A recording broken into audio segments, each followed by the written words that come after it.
Sometimes it makes people feel uncomfortable addressing the camera. So now I'm a professional. I was now in this business.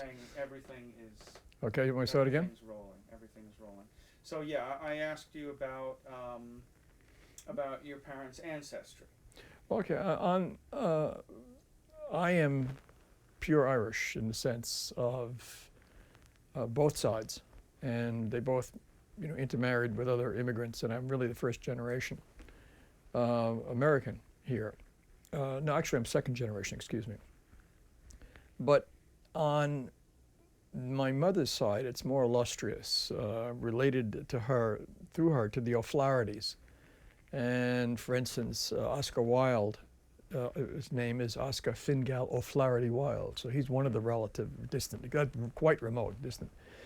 The O'Flahertys were sort of a very fierce tribe on the west of Ireland, centered around Galway, off Galway, and the Aran Isles, and that's where I come from. Still to this day, the most Irish Gaelic-speaking part of Ireland.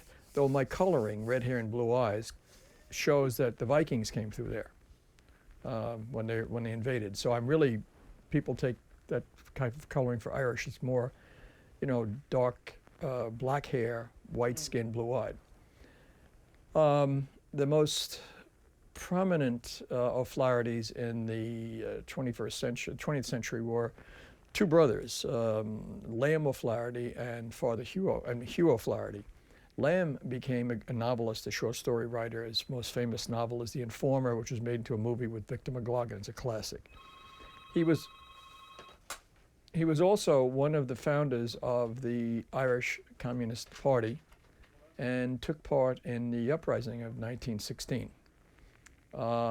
His brother went the other way, became a priest, and became Monsignor Hugh O'Flaherty, who in the 1930s and 40s was very high-ranking priest in the Vatican and ran the Vatican's underground during the Second World War, smuggling out downed Allied pilots and Jews as well. And the highest price that the Germans occupying and the Nazis and the fascists in Italy on his head of anybody in Italy. And he managed somehow to escape them all. There's a movie made about his life with Gregory Peck called The Scarlet and the Black, and it's really quite interesting. He was also a great boxing champion. Taught Count Ciano, which was Mussolini's son-in-law, how to play golf. So he was quite a diplomat. My grandmother, who is the only O'Flaherty I really knew, was a remarkable woman. She was born in rural Ireland and ran away from home at 16. She was the oldest daughter of a large and growing family, and she could see that her role was going to be to take care of all the other children. And she ran to Dublin first and became a cook for a wealthy British family, much like the television series Upstairs, Downstairs.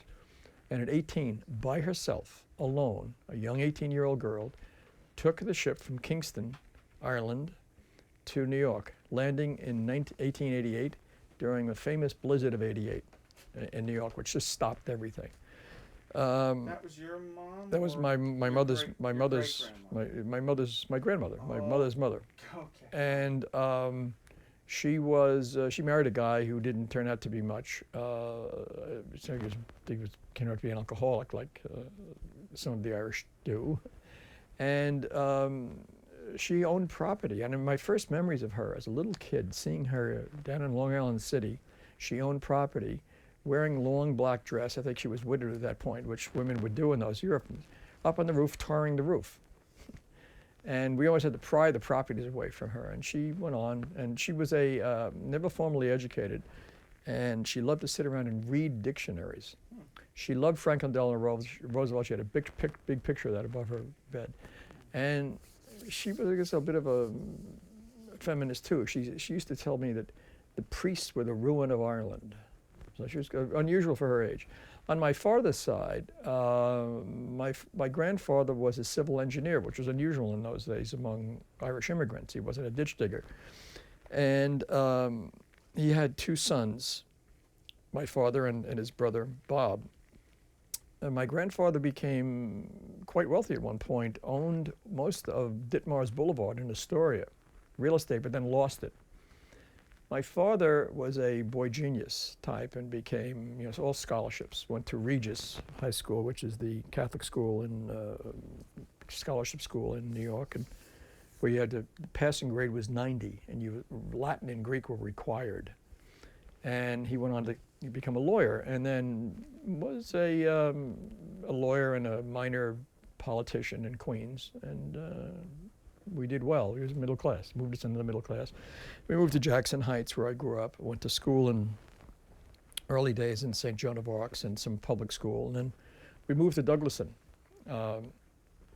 where I eventually went to prep school up in Connecticut, but lived in Douglaston Manor, which is different than Douglaston. It was snotty, it's a big difference. And grew up there, and then, do you want me to keep going? I'm just talking about my.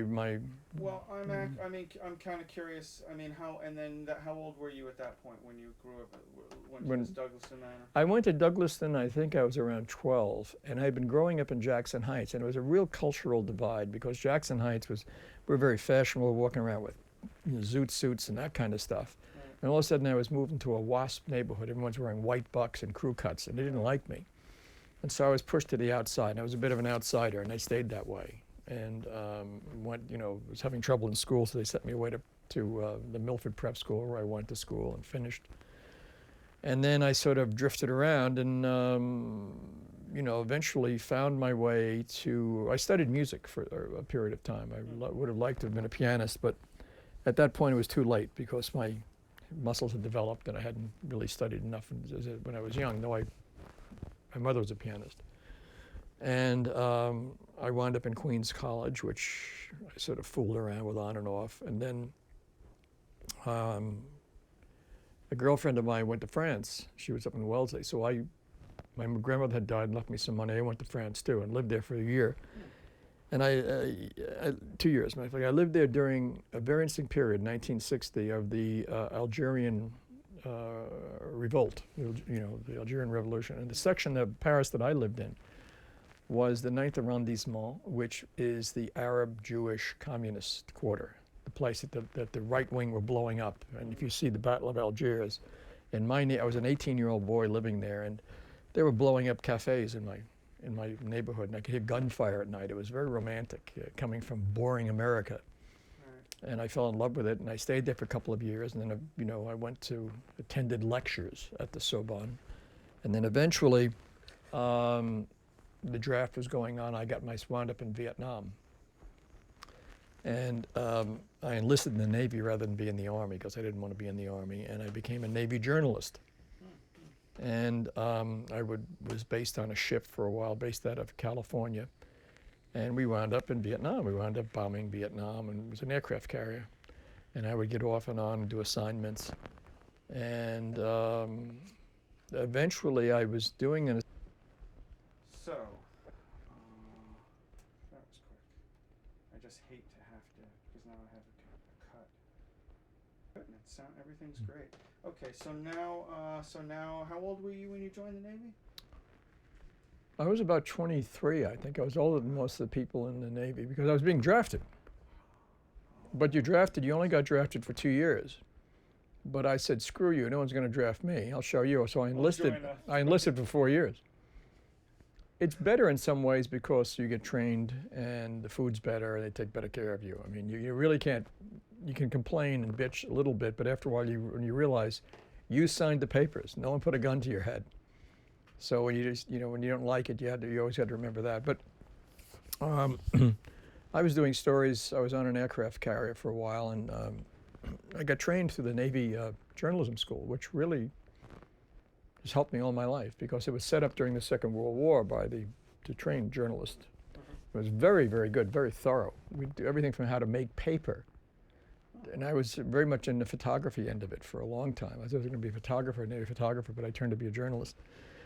How to write headlines, how to put a paper together, how to do everything. Collect news, write news, publish, print, where to get the paper, all that kind of stuff. And I was writing for Stars and Stripes and doing articles. And during one of these assignments, I was drowned. I actually was we're in a jungle, and I was about 125, 30 degrees outside. and I was in a stream, and the stream was very cold, and they pulled me out of the water, and Corman was standing there. He said, "Well, he's dead." I had no pulse, no heartbeat. I was blue, and the pilot standing next to him gave me mouth to mouth, and I started to revive.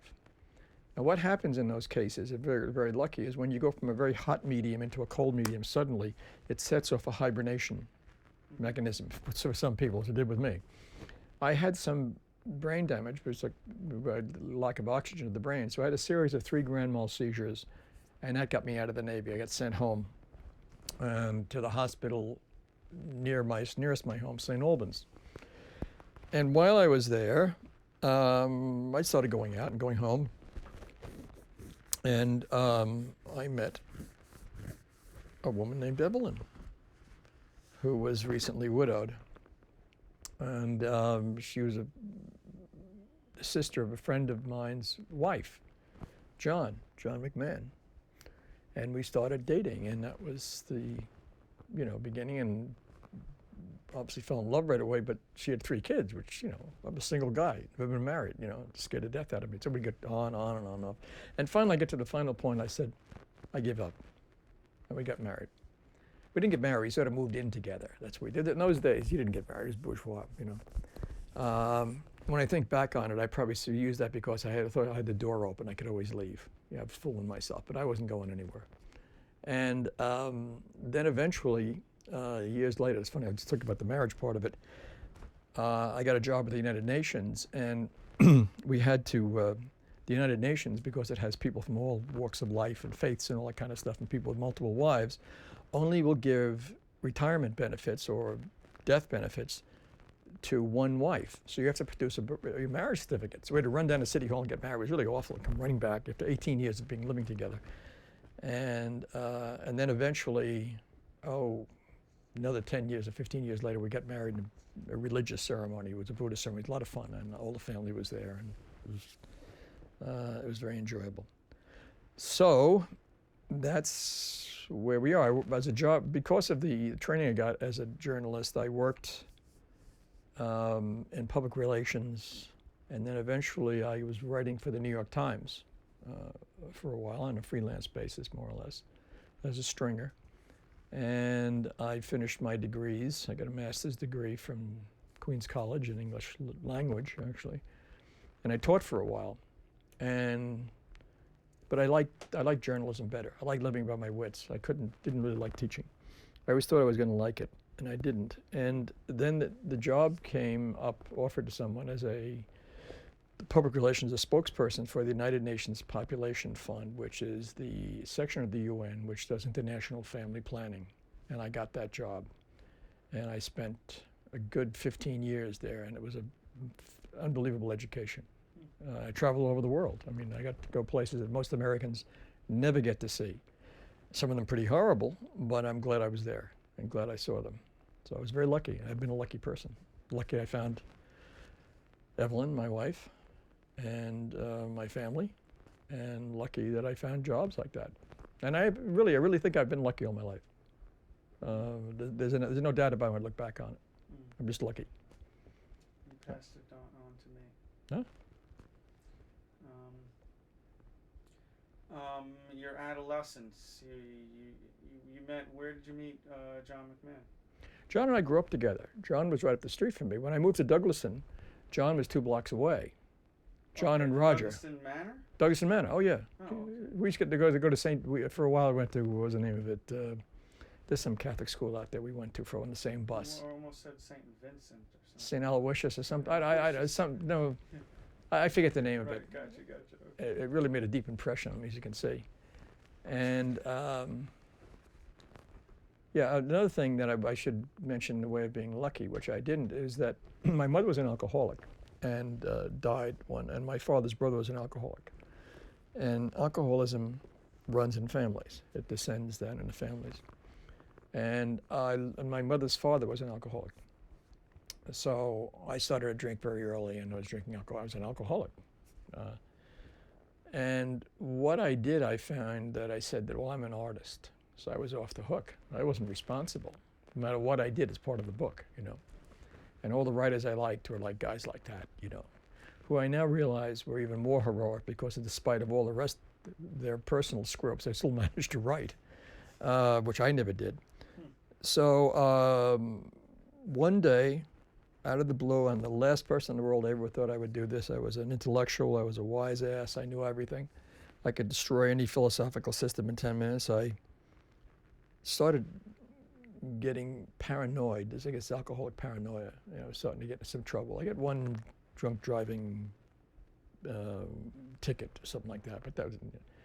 I walked into an AA meeting, and for the first time in my life, I found that these people were talking about something which we never talked about. My mother was a real falling down drunk. I mean, she was, and we wouldn't talk about it. We just take the bottle of liquor away and say, well, you're stupid, stuff like that. So I was lucky again that I did that. I was the only person in my family that ever did that, and it saved my life. It really did. And of course, I had a wonderful woman supporting me and sticking with me, which she just about didn't, but she did. And I've been lucky enough to be in that for the last 33 years now. So, I won't pass it. I won't say anything else, but instead of now having alcoholism running through our family, we don't have that anymore. We don't have that disease anymore. We don't have addiction running through our family anymore. It's stopped. And we have healthy living running through our family, which is a big thing and another lucky thing. So I didn't mean to get off into that sort of thing, but No, I think that should be remembered, that that's in the families, because the people don't know. Something to look out for. As well. It's a genetic thing. It comes down. It's genetic and it's behavioral. It's two ways. It can be transmitted, and so that's there. So we stop that. Let's hope, day at a time. Oh. Okay.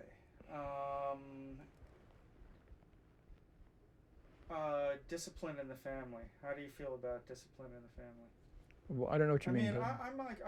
I'm curious, like in your role. Yeah. Disciplinarian. I mean, why? I mean, what was the? Well, I didn't know. Is it necessary for me to do that with my family? What is it that or was that just your military? I didn't know what to do. I had 3 boys, and the only thing I knew how to do, that I knew about how to, is what I got in the Navy.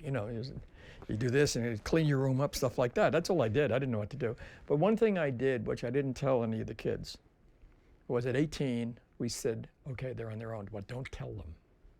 And it was very interesting to watch that, because we didn't, sometimes you have to stop stuff, but it was interesting. It's a tricky thing, discipline.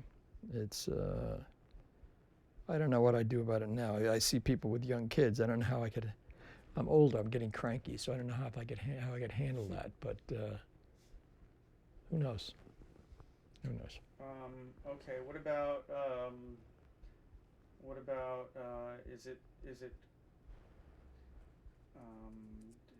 about dirty jokes at the dinner table? Oh, I thought that was fun. Like when the kids were growing up, the 3 boys growing up, as everyone said, I was the oldest one. And so I'd read limericks to everybody. I thought that was fun. I didn't care what people read. I don't care how filthy it was, as long as the filth was at a certain level, literary filth. I didn't care, because people are still reading. Right. And anyway, you give power to that stuff by avoiding it. And you look at it for some limericks. Mostly limericks is what we used to give, and limericks are very funny. So, and it's boys stuff. It's boys humor, limericks anyway. Yeah. So, well, all right. Well, tell me about. My grandfather, your father, Mr. O'Hare, Hugh O'Hare. Tell me about your dad. My father. Well, well, let me go through my father. My father was a big influence on me. I was the only child, and so there was a pull competition for me. And they said, I didn't realize this until much later. I was almost in my 40s. I was actually told the truth about this. My parents got divorced and remarried. Because I remember at a certain point, I was living with my mother and my grandmother in Jackson Heights, and with my aunt, who was, I think, widowed at the time too. So I was being brought up by these women. It was lovely, and my father, I guess, thought that was bad, so he came back and they made an arrangement and got married, which is a thing I would never recommend to anybody. But before that, I'd only see him on the weekends, and he was the candy man, so it was wonderful, you know. And then I always wanted to be accepted by him, and his standards were intellectual achievement. So at a very early age, I was starting to read people like Leibniz and Kant. I didn't know what I was talking about, but I was trying to do that, trying to get, you know, get smart and get that stuff. And I will say now to my offspring, it didn't make me any happier, knowing all that stuff. But anyway, I needed that to, you know, for him. And, but that's really the parent thing. And my mother, of course, being an alcoholic, she wasn't there. Alcoholics aren't there. They want to be, but they're not there. She was on another planet, and Just vacant because she was spacious. she's drunk or you know, you. And your dad wasn't like that, drunk. No, he was. He had He had his girlfriend, Right, okay. and that's the way an alcoholic family works. Everybody gets a payoff. Okay. Dad gets his girlfriend because his wife doesn't understand him. The alcoholic wife gets a drink because wouldn't you look at her? And I get the payoff because I'm running around free. It always works because it disrupts the entire family. It is a family disease. It's not an individual disease. It affects everybody around them. All addictions do that, really. But she, I really felt sorry for my mother. I was pretty tough toward her, you know. But I think she'd probably be happy that I'd stopped drinking, you know. Because when I put down the drink, I put it down for her. And for my dead uncle. It was my favorite uncle, you know, who was my favorite. What was his name? Bob. He was my father's brother, Bob.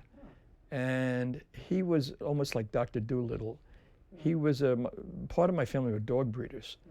And he had collies. And we used to go out, he had a farm, or he was running a big kennel upstate New York somewhere. And I remember going out by Rhinebeck, walking in the snow with him with maybe 20 or 30 collies. And each one he knew by name, and he would say something, Nancy, and she'd come right around and talk. He could like talk to them. And he'd give people dogs, and he'd come back to see them years later. The dog would go crazy when he walked in the door. And he was wonderful at that. He was really a wonderful thing. And I loved him very much. He'd play the piano and just. He played the piano? He played the piano and stuff like that too. But he was sort of a ballroom pianist. Gotcha. When I came back from Vietnam, he was dying, and I saw him in the St. John's Hospital, right out here in Queens. He was dying of cirrhosis, and he was all blown up like this, and tied down, saying, "I don't want to die. I don't want to. Can you get me a beer?" So, and what did I do? When I got drunk. What else is there to do?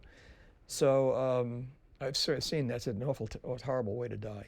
You know, it's funny. The other day, I just was eating dinner in a place that used to be called Yellow Fingers, up on 59th Street, and I realized I was walking by it one time and I saw John Cassavetes, the great director, film director there, and he actually drank himself to death and died of the same disease.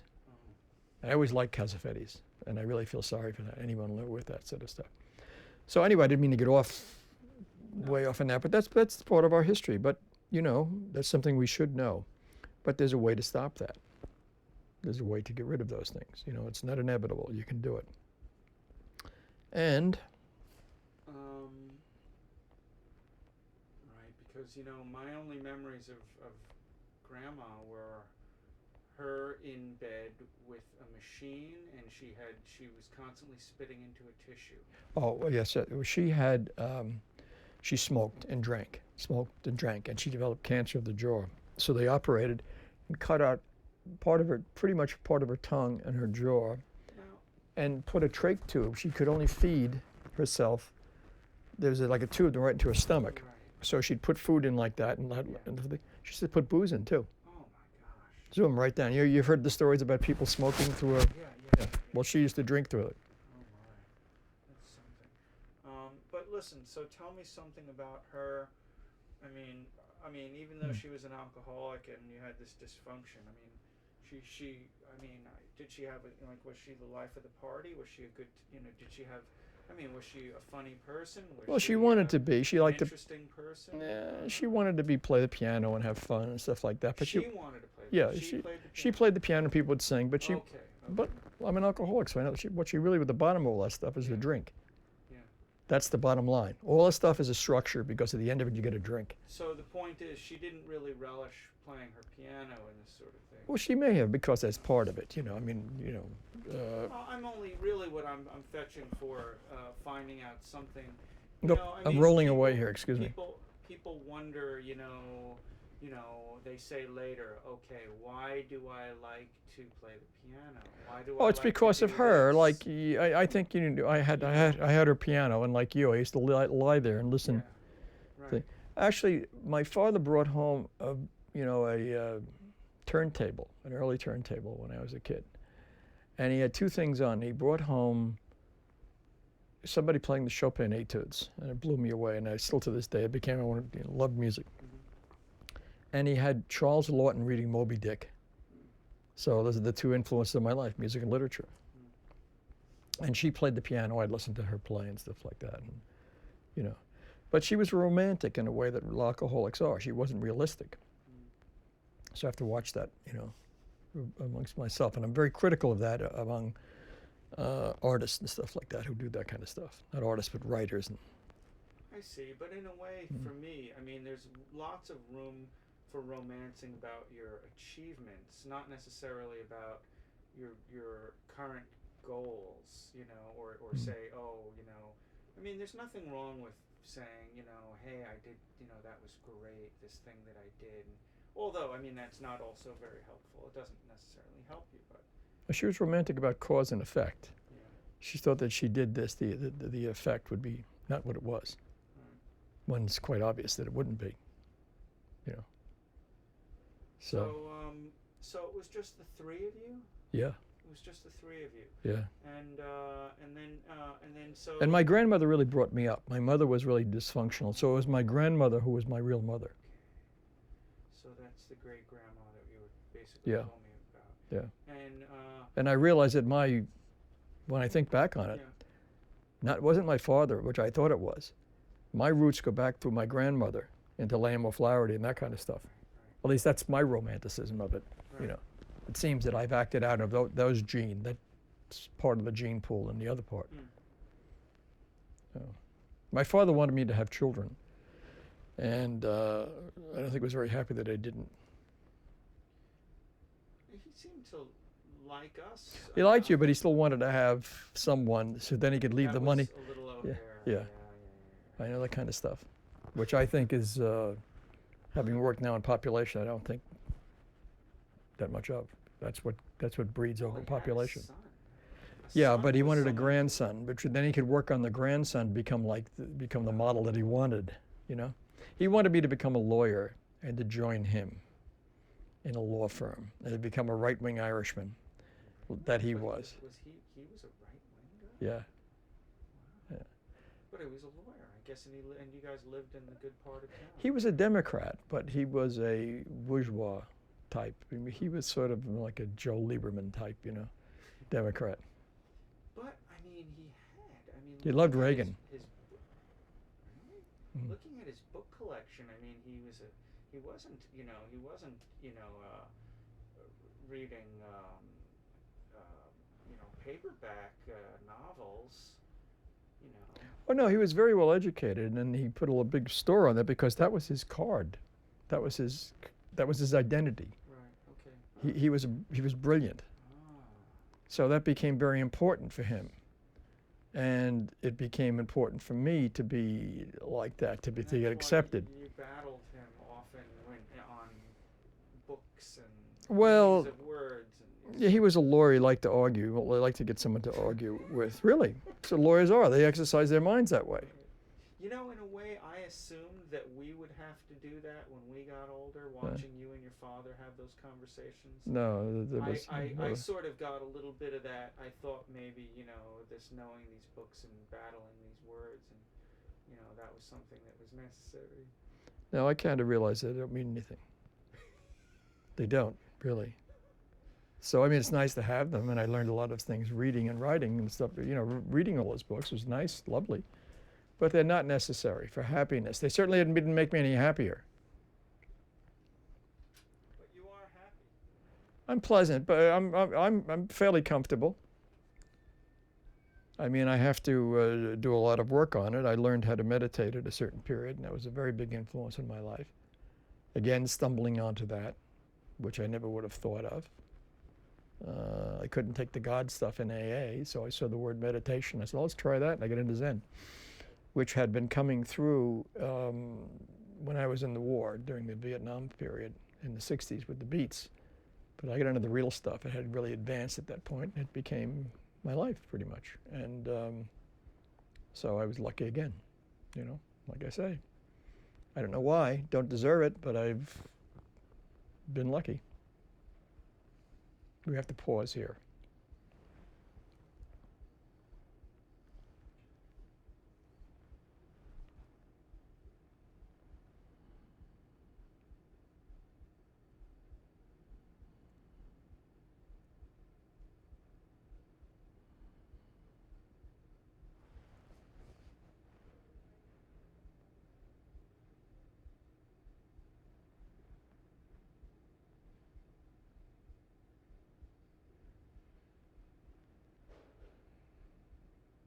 I'm giving you some B-roll here, Robert.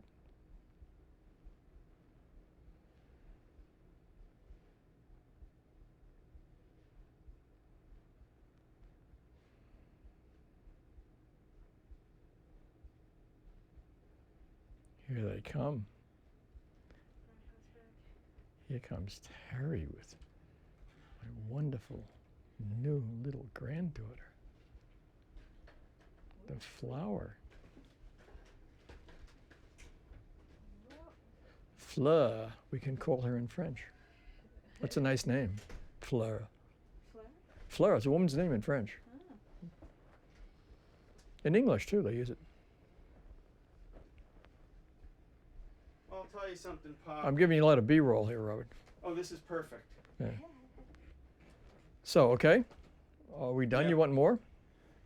Well, I'm just rolling just to make sure. I talked a little bit about the meditation thing. I said how that got into it, you know, because that, you know, came through in the war. You know, it was the Beats bringing it in and not particularly understanding it, you know, but they brought it in. Snyder and Kerouac. So and you already mentioned that, you said. yeah, I just went through that. Right. How lucky I was to find that again. As a result, I couldn't go through the God stuff in the AA program, so I got into meditation. Oh boy, I've got a splitting headache. There's something I should really say in here, which is quite interesting. Yes. Because I had a Cambodian granddaughter, a daughter-in-law, I was looking around on the internet one time about Cambodia, and I found this thing called KEEP, the Kerma Educational Assistance Project. And I called the fellow up, or corresponded with him, Peter Gaya Pap, just starting it up. And I got the monastery, the Zen monastery that I work with, to contribute to it, and they have been ever since. They're one of the first to do that, and so we're in the ground floor. And there's a book just written about this fellow, so I didn't realize what I was dealing with. And when Terry's mother fell ill, I was able to, because of that, through him, contact the English-speaking secretary of the Buddhist Patriarch of Cambodia and have, you know, the morning chanting of the sutras, the merit of that dedicated to Terry's mother, who is ill. So I talk about karma, how these accidents happen, you know, how these things bounce along. Here's an Irish Catholic boy being brought up who gets married to a Sicilian American girl who was married to a Jewish husband, and the kids are together, and he marries Cambodian. I become a Buddhist and all that stuff. That's just amazing how these things go on. And now the name, which and my other son has an adopted child from Korea. So the O'Hare name is now gone to Asia. I'm the last of the Mohegans with this name, of the blood name part of it, and good. I'm glad to see where it's going. That's why we're making this video right now, because we want our little daughter, and so she doesn't, because I mean, I had questions that I got answers to, but they were like little bones thrown so that you got enough, so that, because it wasn't like we didn't want to answer any more questions, but there was enough bone, and if you didn't ask any more questions, then it was enough. And I mean, I'm getting answers that I never knew, and the point is, I will get the facts wrong, and I will be incomplete, and this will allow for future generations, and with Grandpa's video as well, to look at it and get some, even if it was wrong, because like the uncle, one of the cousins from Colorado wrote me and said, a lot of Grandpa's story, the facts were not right, and they saw it a little differently. But in a way, I mean, as long as you get inside someone's head who was actually there, and I mean, it's also these stories that maybe some of them are a little shady, or something. Grandpa, getting the keys to a machine he shouldn't have had, and then buying a car in 1930 or something.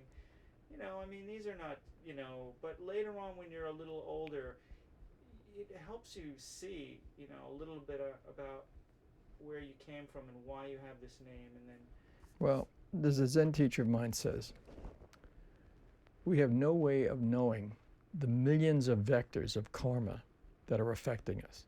Karma is not, if you do something bad's going to happen to you. No way. There's a million things happening, causes and effects that hit you. It goes back from the beginning of time. So you know it, but you don't know it, in a sense. That is my opinion. And I remember we, in the United Nations Population Fund, with the French Anthropological Museum, the Musée de l'Âme. If you ever see the famous picture of Hitler looking at the Eiffel Tower, he's standing on that place, the Musée de l'Âme. And we did a thing with them, and it's amazing. When you walked into the museum, you saw this enormous mural, photograph of all different people, men, white women, colored women, black, Arabs, everything like that, all dressed up, kids, young, old, aged. The next room you walk into, same people, stark naked. The next room you walk into, all kinds of dots stuck together. They went down to the genetic relationships. And they proved that after 10 generations of human beings, every human being born is related to every other human being born, ever born, will be born, and will future born. So we're just a mix. We try to give our little stories out of that. And we do try to separate ourselves, but we're really part of the same soup. So, good to know. Yeah, interesting. Yeah. Interesting. So, good job, Pop. I have to thank you. Well, thank you. And I really have to thank you, because I just, I don't know when I'm going to do this again. So. Yeah, who knows? Who knows we'll be here again. Yeah. It's a cut. I'm feeling